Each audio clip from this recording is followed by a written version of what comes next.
Carta a los Hebreos, el capítulo 1, los versículos 8 al 14 dicen así. Así dice la bendita palabra del Señor. Mas del Hijo dice: tu trono, oh Dios, por el siglo del siglo, cetro de equidad es el cetro de tu reino. Has amado la justicia y aborrecido la maldad, por lo cual te ungió Dios, el Dios tuyo, con óleo de alegría más que a tus compañeros. Y tú, oh Señor, en el principio fundaste la tierra y los cielos son obra de tus manos. Ellos perecerán, mas tú permaneces, y todos ellos se envejecerán como una vestidura, y como un vestido los envolverás y serán mudados. Pero tú eres el mismo, y tus años no acabarán. Pues, ¿a cuál de los ángeles dijo Dios jamás: siéntate a mi diestra hasta que ponga a tus enemigos por estrado de tus pies? ¿No son todos espíritus ministradores enviados para servicio a favor de los que serán herederos de la salvación? Quiso Dios en su eterna sabiduría y para nuestro bien que esta carta a los hebreos, originalmente enviada con el fin de persuadir a algunos judíos que, habiendo profesado creer en el Señor Jesucristo para salvación, estaban dando marcha atrás al judaísmo, aparentemente para librarse de la persecución contra los cristianos y el rechazo inherente a nuestra fe, quedara esta carta para nosotros como parte del canon de la Biblia, la palabra de Dios. Porque en la exhortación hecha a estos hombres a no dar marcha atrás para perdición, tenemos, junto con la advertencia para nosotros también a no descuidar una salvación tan grande, tenemos la enorme riqueza de ver cómo el autor inspirado presenta a estos hombres de origen judío que conocían las escrituras del Antiguo Testamento al Hijo como el cumplimiento pleno de ellas.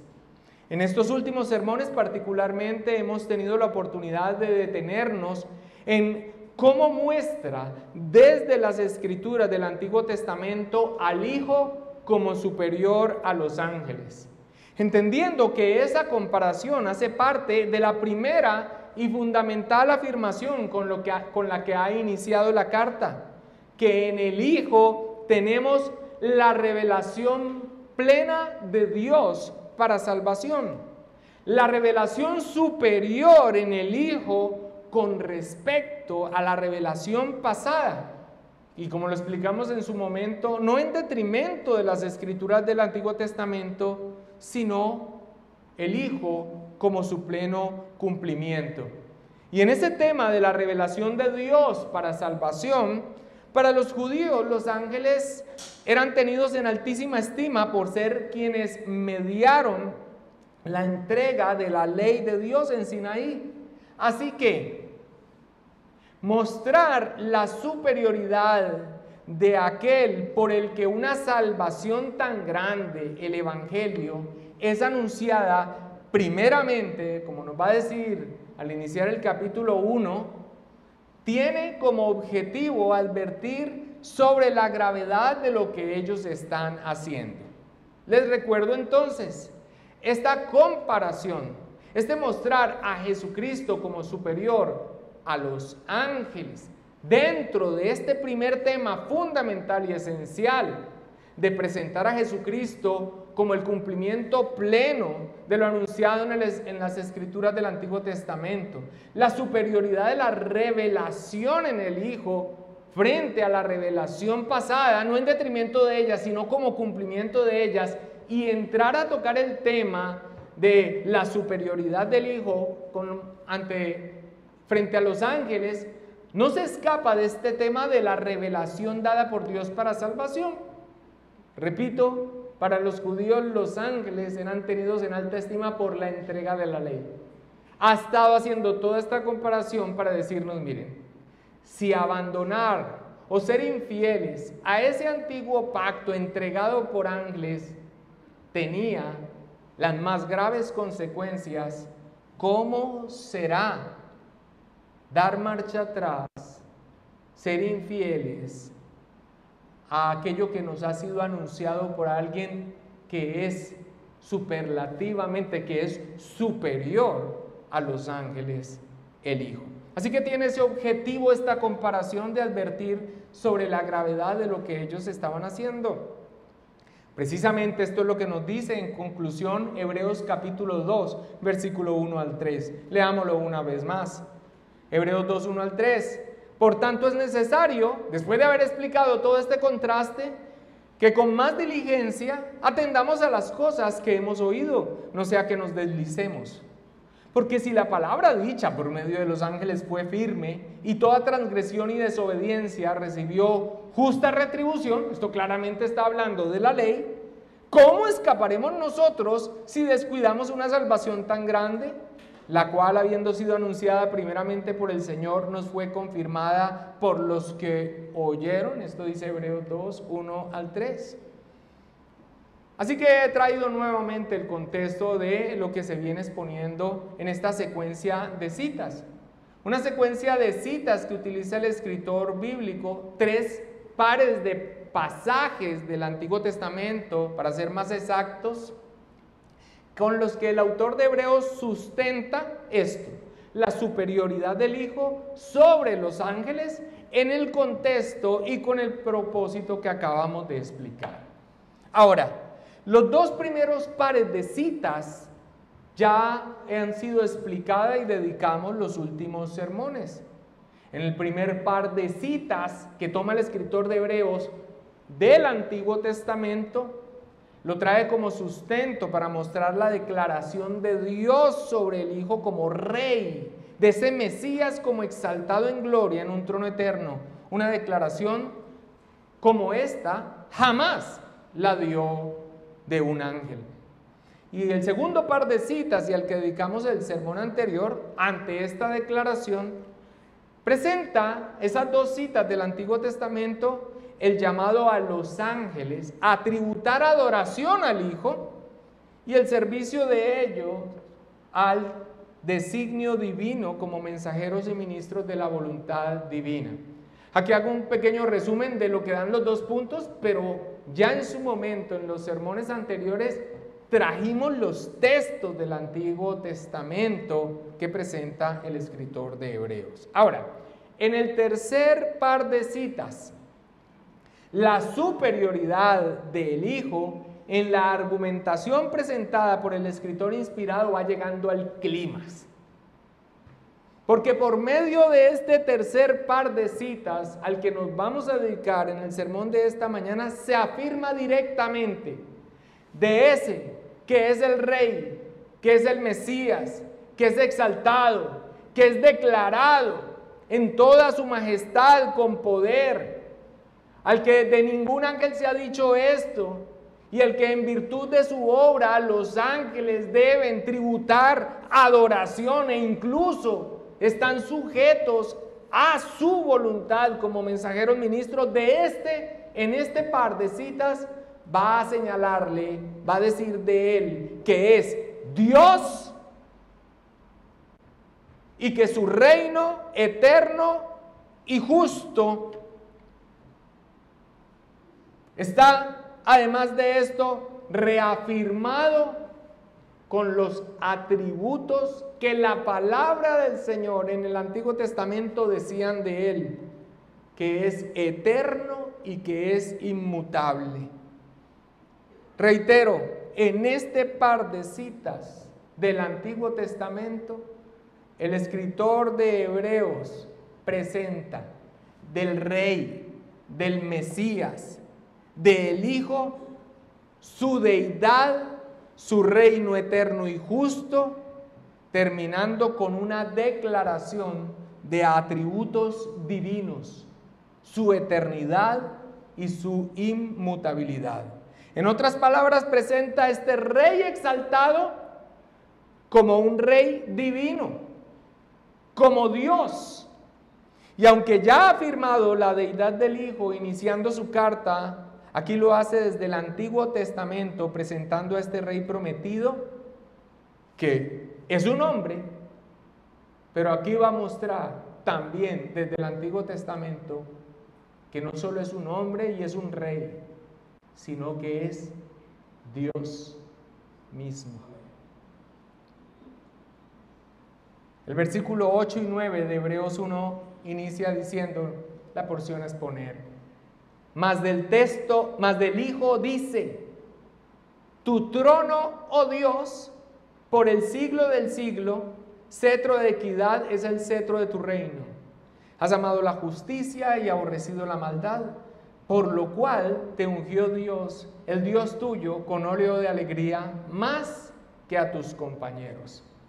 Aquí el escritor de Hebreos está citando el Salmo capítulo 45 o el Salmo 45, vayamos hasta allá, versículos 6 al 7. Y dejemos abierta la cita. Salmo 45, 6 al 7 es el texto del Antiguo Testamento que está citando aquí. El Salmo 45, 6 al 7 dice, tu trono, oh Dios, es eterno y para siempre. Cetro de justicia es el cetro de tu reino.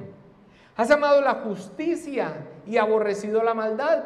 Por tanto, te ungió Dios, el Dios tuyo, con óleo de alegría más que a tus compañeros.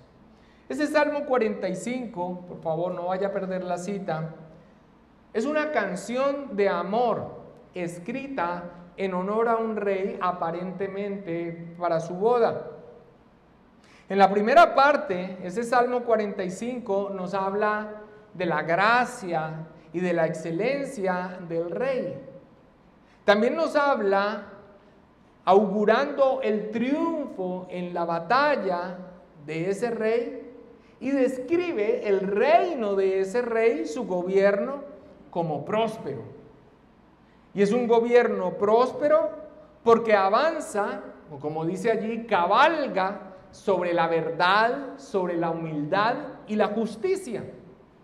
Dice de ese rey que es un reino eterno, que es regido con justicia. De tal manera es ese gobierno justo que Dios hará perpetua la memoria de su nombre en todas las generaciones. Tal es el gobierno de este rey que se menciona aquí, que dice que los pueblos le alabarán eternamente y para siempre. En la segunda parte de ese Salmo 45 habla de manera preparatoria a la novia. Y a la novia la insta a olvidar su origen, a olvidar la casa de su padre y a estar alegre ahora ante su esposo e incluso a inclinarse a él porque él es su Señor. Esto es lo que nos dice ese Salmo 45. Ahora, han habido esfuerzos en asignar este salmo a alguno de los reyes de Israel. Y también se ha sugerido que más que estar dedicado a algún rey en particular, es un salmo hecho para ceremonias de entronización. Pero todos estos enfoques pasan por alto las expresiones de perfección formuladas proféticamente que sobrepasan cualquier retrato histórico de un rey, como bien lo señala George Guthrie al recoger un comentario de un erudito en el estudio de los Salmos. Otro comentarista sobre esto dice, David Burr, puede ser cierto que la intención original del salmista fue la de describir a algún rey de Israel y a su reina. Puede ser aleccionador leer el Salmo en este nivel, pero además y en primer lugar, el Antiguo Testamento debe ser leído y entendido a la luz del Nuevo. porque el mismo Espíritu inspira a ambos. Fuera la que fuera la intención del salmista, para el autor de Hebreos como para nosotros, este salmo describe supremamente a Cristo y a la iglesia. No solamente es lícito interpretarlo así, sino absolutamente necesario entenderlo así. Y un comentarista más, Kistemaker, dice: este es un salmo tipológico que nos habla del Mesías. Así que, mis amados hermanos, encontramos entonces la citación del escritor de Hebreos de un salmo que es una canción de amor de un rey, pero con unas descripciones de ese rey que sobrepasan a cualquiera de los reyes de Israel, por más bueno que haya sido su gobierno y por más fieles que hayan sido a los caminos del Señor. Pero la cúspide de esa declaración que se hace en este salmo, que habla de alguien que sobrepasa a cualquiera de estos reyes humanos y que claramente apunta, habla del rey prometido, del Mesías en este salmo, son los versículos 6 y 7, donde no hay manera de que esto se diga de un hombre, porque allí se afirma la deidad de ese rey, o sea, que es Dios. Amada iglesia, la existencia eterna de Dios en tres personas o subsistencias, el Padre, el Hijo y el Espíritu Santo, cada una plenamente Dios y sin embargo un solo Dios, la doctrina de la Trinidad, es revelada progresivamente en la palabra de Dios. Es evidente ante la encarnación del Hijo que la expresión de la doctrina de la Trinidad se encuentre de manera explícita, directa, afirmada en el Nuevo Testamento. Pero es de esperarse que aunque esa revelación de Dios fue dándose progresivamente, así fue conformado el canon de las Escrituras, progresivamente Dios fue revelando en su bendita palabra, revelándose a sí mismo y su voluntad. Es de esperarse que aún en esa revelación progresiva nosotros tuviéramos testimonio de la pluralidad de personas en Dios en el Antiguo Testamento. Y así es. Hay un grupo de pasajes supremamente importantes para la doctrina de la Trinidad en el Antiguo Testamento, dentro de todo el testimonio que allí podemos encontrar. Y son aquellos pasajes donde a dos personas que se distinguen, o sea, a dos personas distintas, se les dice a la vez o se refiere a ellos a la vez de Dios o Señor. Y uno de esos pasajes es el Salmo 45. El Salmo 45, el versículo 6 y 7 dice: tu trono. ¿Y de qué viene hablando el Salmo? El Salmo viene hablando de un rey.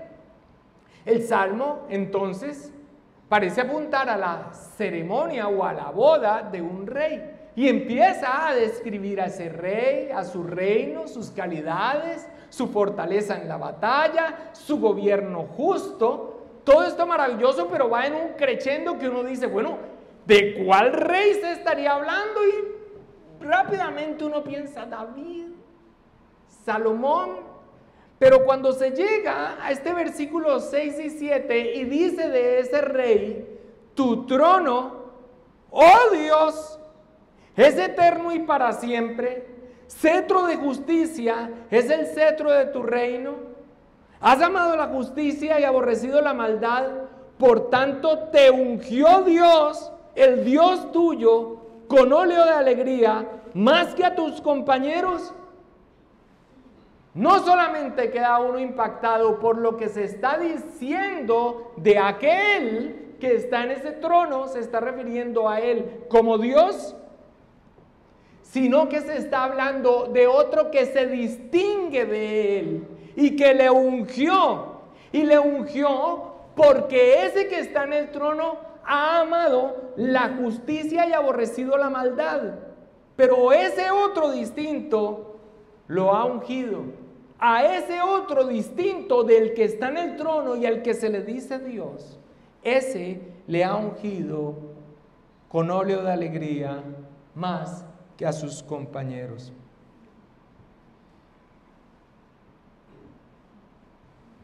Los intentos por tratar de explicar este salmo, aparte de su cumplimiento en Cristo, son a veces hasta graciosos escucharlos. Algunos dicen que aquí lo que hay es un vocativo. O sea, está diciendo de ese hombre en el trono, tu trono, y de pronto lanza un, oh Dios. Es eterno y para siempre, pero tienen este problema, o sea, tu trono, listo, un vocativo a Dios, oh Dios, y después vuelve y dice, es eterno y para siempre. Uno de los estribillos que nosotros encontramos, incluso con referencia a los reyes, cuando los reyes, por la providencia divina, caminaban en las sendas del Señor, es que caminaron con el Señor y murieron. Y así mismo los hombres. Pero hablar de este en un trono, cuyo trono es eterno y para siempre, no hay manera de aplicarlo sobre cualquiera de los mortales. Pero detengámonos un poco en la descripción que se hace aquí de este rey antes de ir al punto directamente. La descripción que se hace aquí de este rey cuyo trono es eterno y para siempre es la siguiente. Empieza diciendo que su cetro es un cetro de justicia. Cetro de justicia es el cetro de su reino. ¿Qué es un cetro? El cetro era aquella vara o bastón que usaban los reyes. Y esa vara o bastón simbolizaba su poder y su autoridad. Así que cuando dice que su cetro es de justicia, el gobierno de ese rey, su reino es regido con justicia. Es un gobierno justo. Y continúa diciendo de ese rey que ha amado la justicia y aborrecido la maldad, y que por tanto lo ungió Dios con óleo de alegría más que a sus compañeros. Amar la justicia y aborrecer la maldad por parte de este rey, o sea, un rey que se ha conformado a la voluntad de Dios, que es quien define lo que está bien, lo que es bueno y lo que es malo, lo que es digno de aprobación y de ser reprobado, y que eso le signifique haber sido ungido por Dios, investido y designado por Dios como un rey, más que sus compañeros, o sea, por encima de cualquier otro. Sin lugar a dudas, empieza a generar una expectativa acerca de quién podría estar siendo descrito en este salmo. ¿Qué rey?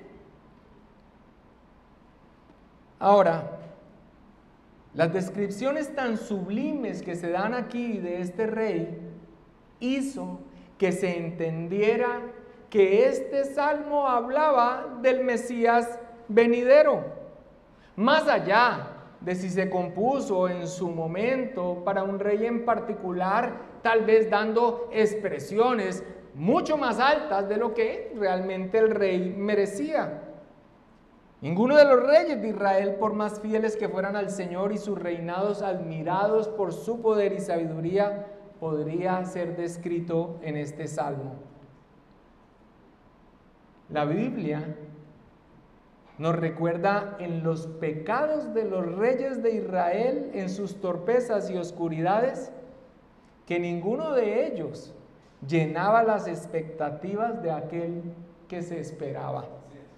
Algunos dicen, pero ¿cómo podemos ver a Cristo en toda la palabra, en el Antiguo Testamento? Por lo menos en esta pecaminosidad de esos hombres. Y es que precisamente las pecaminosidades, las incapacidades de estos hombres tienen un propósito de anunciar a otro,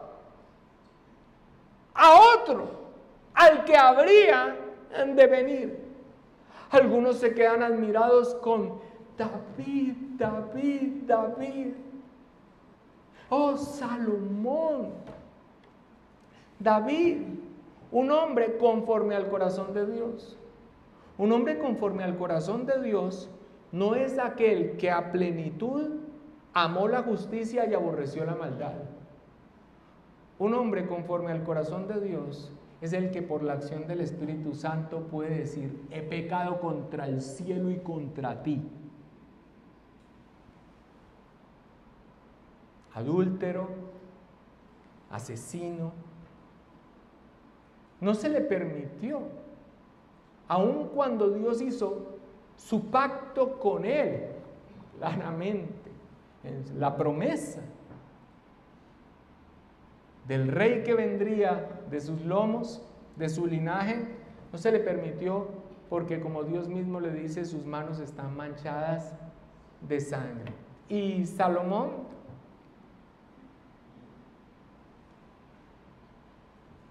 quebrantando la ley de Dios, uniéndose a mujeres que no eran del pueblo de Dios y rindiendo incluso adoración a otros dioses, por más de que su sabiduría fuera identificada, ¿cómo anuncia entonces esto a Cristo?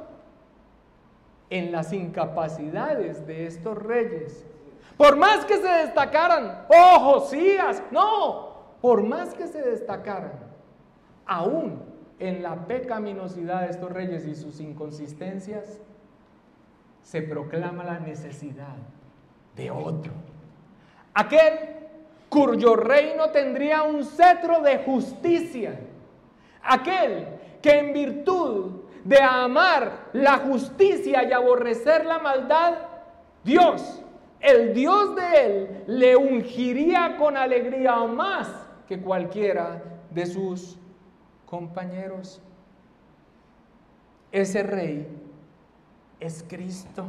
Aquel que dijo de sí mismo: he aquí más que Salomón en este lugar, hablando de sí mismo. El mismo que dejó sin palabra a los judíos cuando les hizo ver que el mismo David en el espíritu llamaba Señor a aquel rey que vendría de su linaje, el hijo de David, al que David mismo llamó Señor. Pero he aquí, de toda esta descripción sublime de este rey, a la que ninguno de los reyes siquiera se acerca para ser identificado con ella, es destacado por el escritor inspirado al referirse a él como Dios, y a la vez que se diga que Dios, el Dios de él, le ungió. Del Salmo mismo: tu trono, oh Dios, es eterno y para siempre. Y después diga en este mismo contexto: por tanto te ungió, hablando al que está en el trono, Dios, el Dios tuyo. Como lo mencioné, este salmo, especialmente esta cita, hace parte de estas importantes citas que por lo menos en el Antiguo Testamento, en esa revelación progresiva, por lo menos nos deja empezar a ver la pluralidad de personas en Dios. A dos personas que se distinguen, entre ellas llama igualmente Dios. Y hasta aquí tendríamos un fuerte testimonio de la pluralidad de personas en la deidad, que junto con otros textos del Antiguo Testamento nos dejan evidencia de la doctrina de la Trinidad en esa revelación progresiva de Dios en su palabra. Pero, cumplida la promesa de llegado al Mesías, es apenas natural para el escritor de Hebreos, entonces, identificar a ese rey del Salmo 45, del que se refiere de esta manera tan sorprendente en toda su descripción, pero en la máxima de ellas, que es llamarle Dios, es apenas natural que el escritor de Hebreos ya no solamente, como nos muestra la revelación del Antiguo Testamento, la revelación pasada, la existencia eterna de Dios en una pluralidad de personas, hasta allí en lo que Dios iba revelando de sí mismo, aquí, el Mesías, ya venido, es apenas natural que el escritor de Hebreos le identifique como, ese del que se habla ahí es el Hijo. Por eso Hebreos 1, 8 al 9 dice, más del Hijo, dice.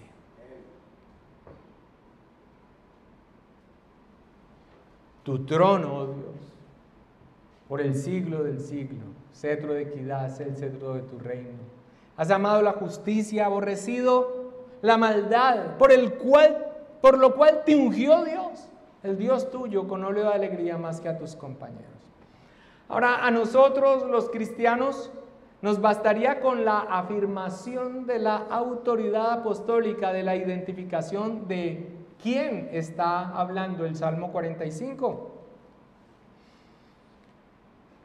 Pero es que no es por una revelación especial que aquí el escritor de Hebreos identifique al Hijo como aquel del que habla el Salmo, sino que es su interpretación a la luz del cumplimiento. No está dando el escritor de Hebreos a ese texto del Salmo 45, no está dando un sentido a ese texto del Antiguo Testamento oculto, y que de no ser que le fue revelado ese misterio no podría dar, y nosotros tampoco creer, a no ser sobre la base de la autoridad apostólica. Y no quiero que me malinterpreten. Por supuesto que se requiere el obrar sobrenatural del Espíritu Santo en el corazón del hombre para sacarnos de la oscuridad y ver al Señor Jesucristo para salvación. Y por supuesto que se requiere de la presencia del Espíritu Santo que ilumine su palabra para nuestro entendimiento, aun cuando abrimos el Antiguo Testamento. Pero aquí el escritor de Hebreos está citando este Salmo 45 para mostrar la superioridad del Hijo sobre los ángeles en un aspecto más profundo, citando las escrituras del Antiguo Testamento como evidencia que ese rey es también Dios, pero no como un secreto que le es revelado, sino entendiéndolo a la luz del cumplimiento de la promesa de ese Mesías y de ese rey, a la luz de su cumplimiento en Cristo. Ahora, esto es muy importante, mis amados hermanos, es muy importante. Porque no es que aquí el escritor de Hebreos esté señalando que ese Mesías sería también divino, Dios, como algo revelado, oculto, sino que habiendo creído que Jesucristo es el Señor, el Cristo, el Mesías, el ungido, el Rey prometido y anunciado, vaya al Antiguo Testamento y por supuesto que lo lea e interprete de quién otro, aparte de Dios, que está hablando sobre otro que es Dios y que está en un trono y que es un rey con un reino que es eterno y que es justo, ¿quién más será? Es importante esto, mis amados hermanos, como lo hemos venido recalcando y lo seguimos haciendo, a la hora de nosotros leer y entender la revelación pasada. ¿Usted recuerda qué es el tema que estamos tratando en estas citas de versículos? La superioridad del Hijo sobre los ángeles. ¿Y para qué? Por supuesto, Él es Dios y es superior a los ángeles en el contexto de la revelación. En el contexto de que en Cristo Jesús está la revelación plena, el cumplimiento de la revelación pasada. Y es así, mis amados hermanos, como entonces leemos correctamente el Antiguo Testamento y lo interpretamos a la luz de su cumplimiento en Cristo. Esto es lo que está haciendo el escritor de Hebreos. De hecho, el segundo texto que presenta en este tercer par de citas de su secuencia va a reforzar que las escrituras del Antiguo Testamento anunciaban que ese rey, ese Mesías, hombre que vendría del linaje de David, también sería divino. El segundo par de citas está entre el versículo 10 y 12 de Hebreos 1. El segundo de este par de citas, que es la tercer par de citas, dice, o sea, trae otro texto más, además del Salmo 45. Hebreos 1, 10 al 12. Y tú, oh Señor, en el principio fundaste la tierra. Los cielos son obra de tus manos. Ellos perecerán, mas tú permaneces, y todos ellos se envejecerán como una vestidura. Y como un vestido los envolverás, y serán mudados, pero tú eres el mismo, y tus años no acabarán. Así que empieza entonces este par de citas que estamos viendo en el sermón de esta mañana diciendo, del Hijo dice, y trae el Salmo 45. Pero además añade algo más, y trae entonces esta expresión.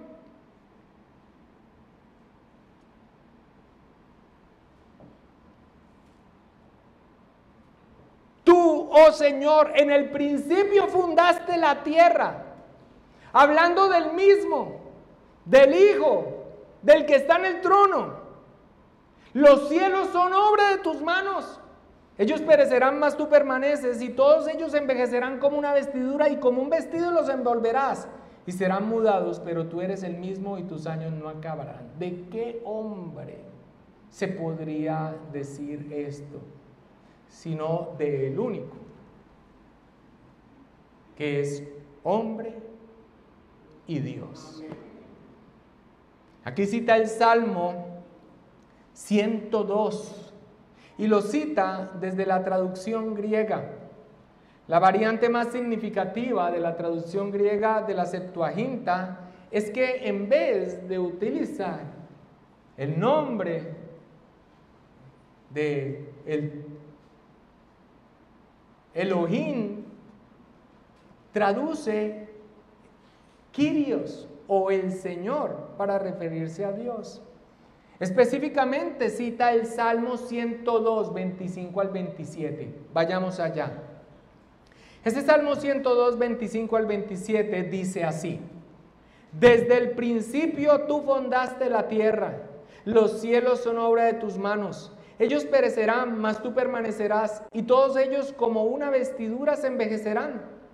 Como un vestido los mudarás y serán mudados, pero tú eres el mismo y tus años no se acabarán. Ahora, cuando vamos al Salmo 102, el Salmo 102 es la oración de angustia que un hombre eleva a Dios.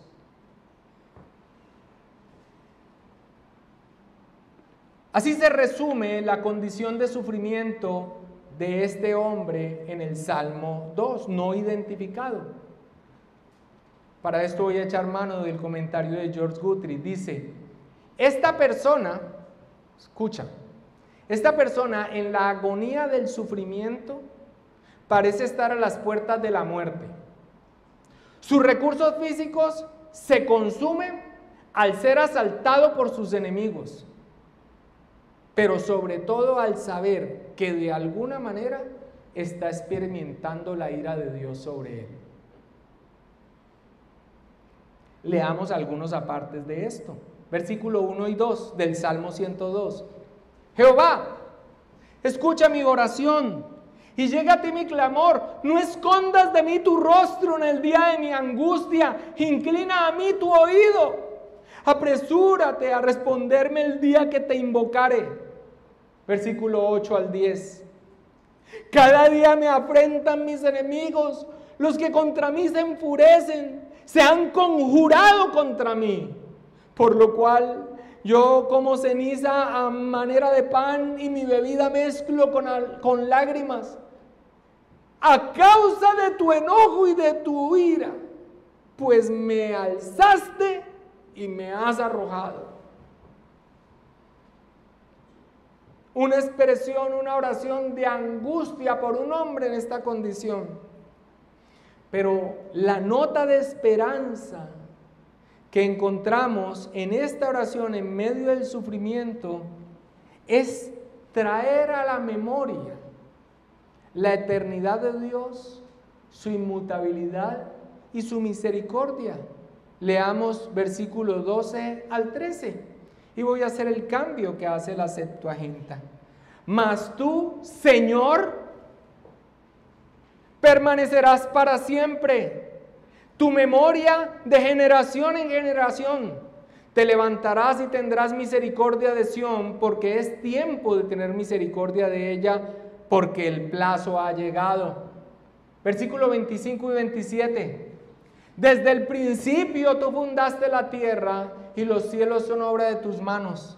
Ellos perecerán, mas tú permanecerás, y todos ellos como una vestidura se envejecerán, como un vestido los mudarás y serán mudados, pero tú eres el mismo y tus años no se acabarán. Ahora, el escritor de Hebreos ve este Salmo 102 de la oración de un hombre que en su agonía de sufrimiento está a las puertas de la muerte. Sus recursos físicos se han consumido al ser asaltado por sus enemigos, pero sobre todo de saber que está experimentando la ira de Dios. Y cuando lee en este salmo que se encuentra esperanza en la afirmación de la eternidad de Dios, su inmutabilidad y su misericordia,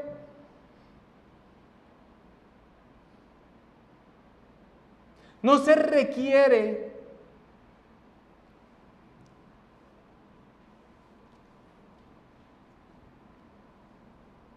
hacer mucho esfuerzo para el que es claro quién es el Señor, el cumplimiento pleno de las promesas, para que lea en ese salmo la voz del Hijo en su pasión y la voz del Padre dirigiéndose al Hijo, cuando ante esa súplica en su angustia, el Padre le consuela, afirmando de él su deidad, su eternidad y su inmutabilidad. El escritor de Hebreos entonces ve un cambio de locutor en medio del salmo. La oración del que está en angustia y el consuelo de otro al recordarle su eternidad, su deidad y su inmutabilidad. La voz del Hijo avanzando hacia la cruz del Calvario y la voz del Padre dirigiéndose al Hijo, como un comentarista describe, dando la perfecta respuesta divina al clamor del Mesías. Tú eres eterno, permanecerás y no cambiarás. Eres inmutable. Si el Mesías ha pedido que Dios no le corte en la mitad de sus días, el Padre responde asegurándole que vivirá de generación en generación, que Él creó los cielos, que no durará menos que su creación y que sus años no acabarán.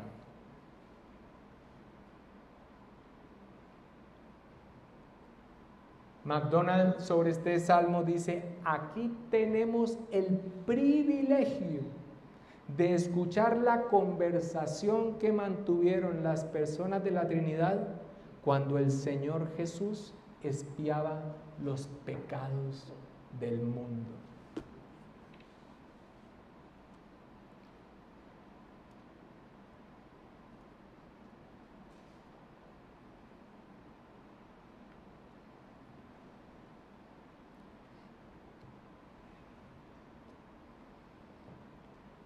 Nuestro texto cierra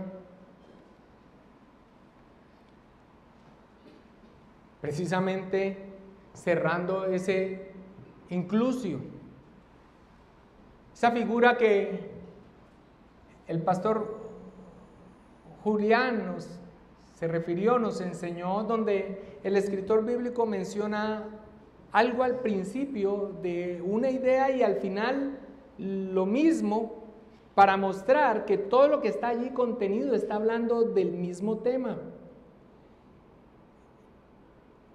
Cierra ese inclusio usando el Salmo 110, el versículo 1, del que en sermones anteriores ya nos referimos porque es el salmo predilecto por los escritores del Nuevo Testamento, cuando se habla del Mesías. Ahora, esa alusión al Salmo 101 empezó en Hebreos 1, el versículo 3, pero la parte final del versículo 3, leámoslo una vez más para ver en dónde empezó esta idea. La parte final del versículo 3 dice: se sentó a la diestra de la majestad en las alturas. Es una citación rápida del Salmo 101, pero ahora, al terminar su idea, en el versículo 13 al 14, vuelve y cita ese salmo. Y aquí entonces, a manera de conclusión, pregunta: pues, ¿a cuál de los ángeles dijo Dios jamás: siéntate a mi diestra hasta que ponga a tus enemigos por estrado de tus pies?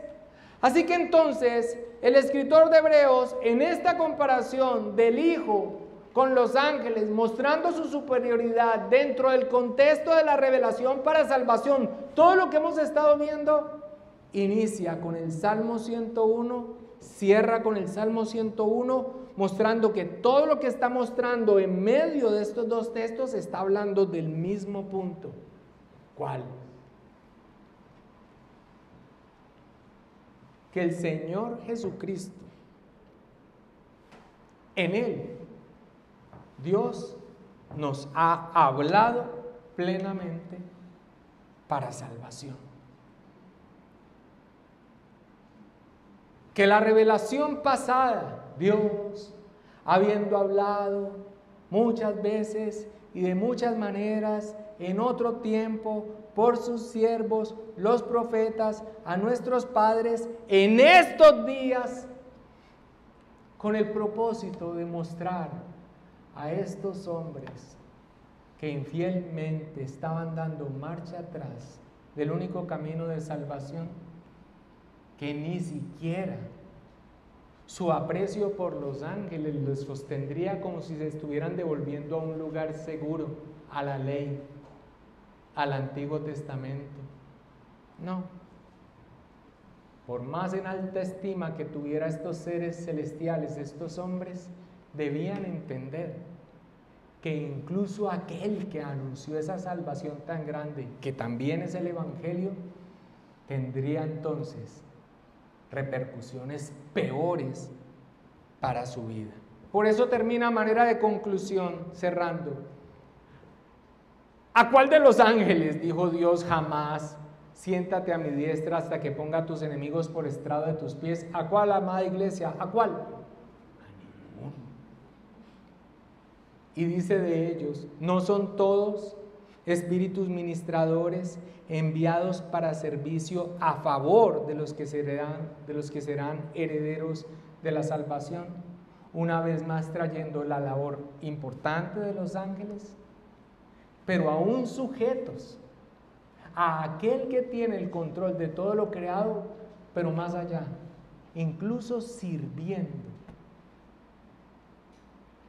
a aquellos que son el objeto de la gracia y de la misericordia de Dios,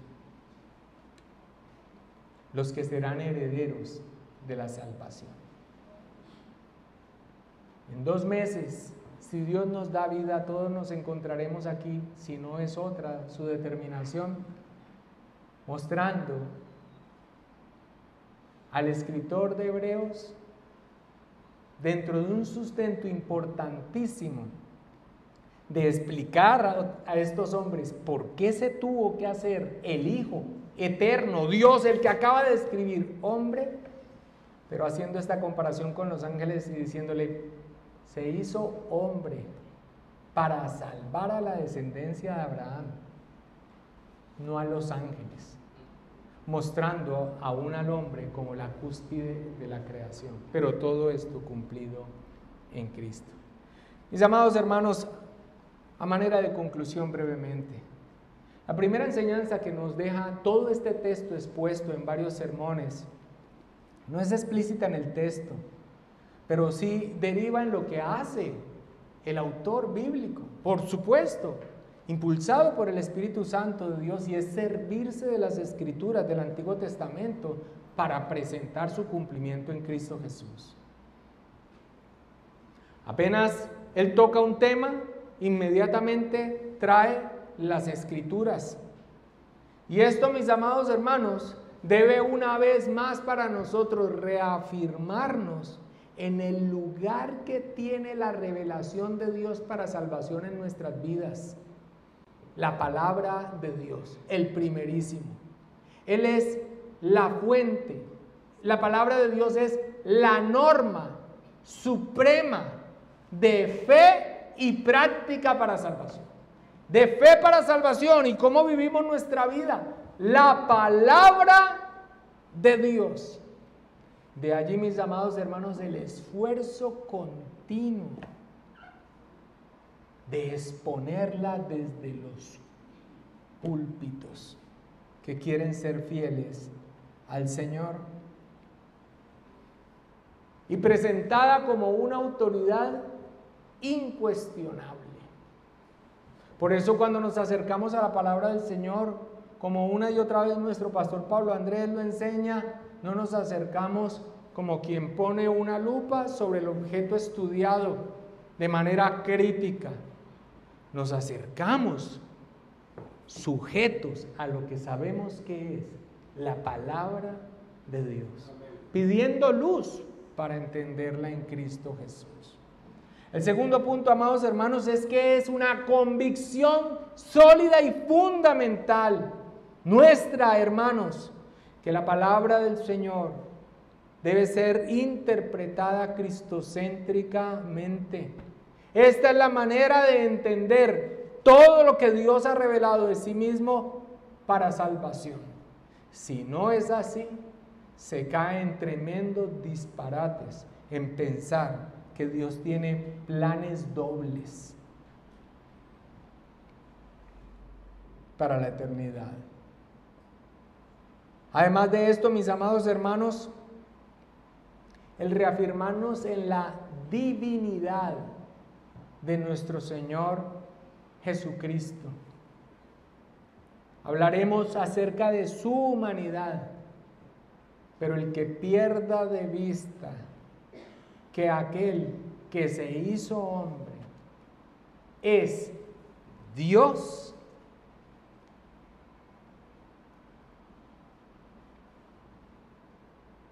Considerándolo un ejemplo ético, un buen maestro, un ejemplo de bondad y amor, pero pierda de vista que es Dios.